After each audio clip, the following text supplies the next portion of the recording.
वहां लोग जंग के अंदर, मुसीबत के अंदर शैतान के लोग बीज बोने चले गए कि हम अपने देवता को खुश करें।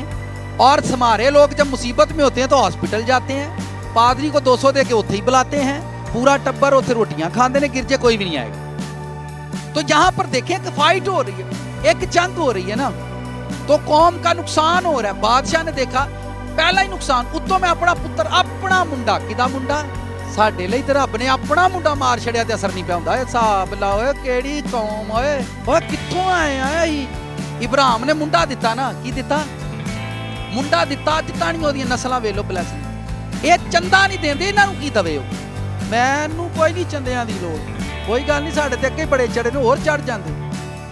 मुझे नहीं इन बातों से फर्क पड़ता, पर मुझे जो सिचुएशन है मुझे वो बताना है आपको कि बोना क्या होता है।